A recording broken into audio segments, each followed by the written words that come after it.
the day and the night are physically created. In Sahih al-Bukhari, Book 59, Hadith 688. The Prophet of Allah said, the time has gotten its existent pattern shape which it has, since Allah created the heavens and the earth. Maybe the words of Muhammad are not enough. Let's see what the Quran says about this. Quran 21:33. It is who created the night and the day, and the sun and the moon. They float, each of it, in an orbit. When the Muslims speak about this verse, they try to ignore the fact which is clearly shown. Does the night need to be created? Who created the night? Allah start by creating the night, but the night is nothing but the darkness, and darkness is the absence of light. So as long as Allah did create the day after the night, does this then lead us to conclude that there was light before the day was created?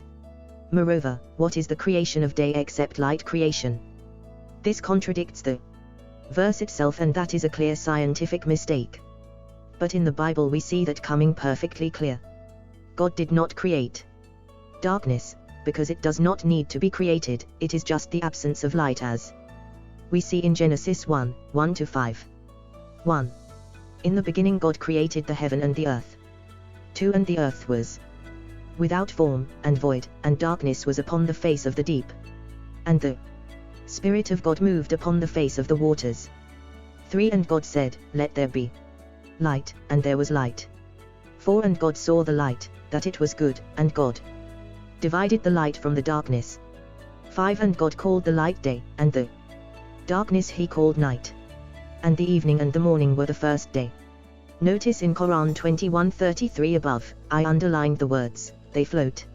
Read it again please, and notice that the words they float refer to all four, night plus day, plus sun plus moon. This means Allah is saying that the day and the night, they float too.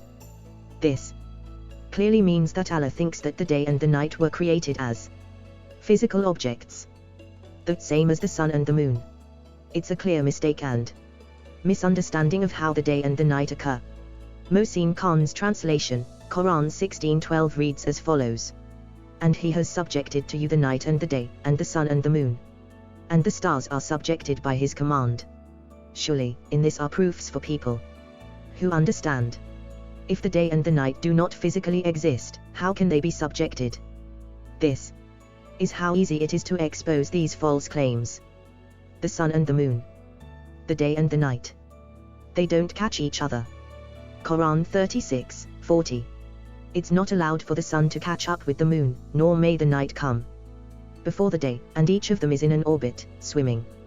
One notice in here, the night, darkness, cannot come before the day, when the fact is that the night is the original stage and the day always come afterwards. 2. If this is really true, does the word catch mean physically? We can take it in two possible ways. A. The sun, moon, day, and night can't catch each other physically.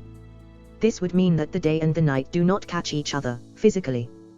This proves the verse we spoke about just prior to this one, which shows the Quran is wrong again. If it means not physically happening, then Allah must have forgotten something called the eclipse.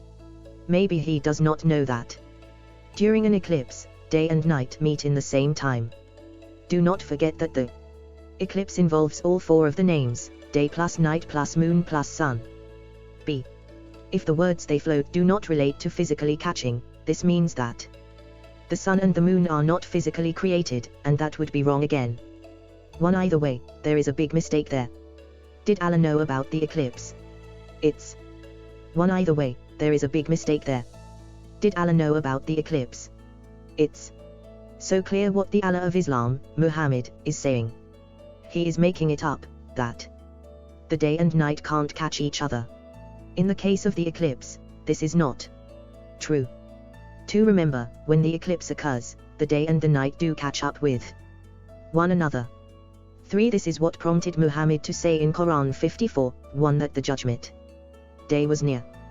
The moon had split and he was ignorant about the fact that it was an eclipse. He thought the moon was splitting and made a false prophecy that the judgment day had started, thinking that the eclipse was a sign of it. Saying this, we have proven a few more of the Qur'an's mistakes, including the False story of splitting of the moon. In the book of Fath al-Bari, p. 105-106, Prophet Muhammad mentions the word eclipse 4,000 times or more. However, Allah is mentioned in the Quran 2,690 times, so without a doubt an eclipse is very scary to Muhammad. So scary that he even ordered Muslims to free slaves if they could to get Allah to stop his anger. It is documented that the Prophet of Allah ordered the public to free slaves during the solar eclipse. Sahih al-Bukhari, Book 18, Hadith 163. Additionally, Muhammad used to offer a special prayer during the eclipse, because he thought it was something God was doing as a warning, as we see in Sahih al-Bukhari, Book 18, Hadith 158. Allah's Messenger said, "The sun and the moon are two miracles among the miracles of Allah, and they do not eclipse on account of the death of someone. But Allah frightens his followers with them." Again in Sahih Muslim, Book 4, Hadith 1985, we read, Ibn Abbas reported that the Messenger of Allah practiced eclipse prayer. He recited the Quran and stood up, and then bowed. Then he again recited Quran.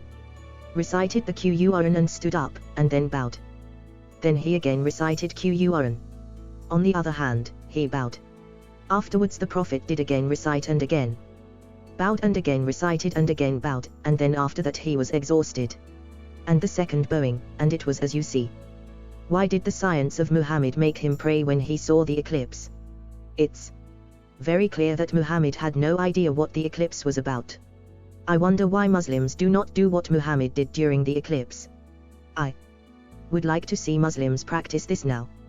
They now know it's based on ignorance, so they do not do that prayer anymore. Muslims keep going on with their claims, opening more and more eyes to the mistakes in the Quran, as we will see in the coming claim.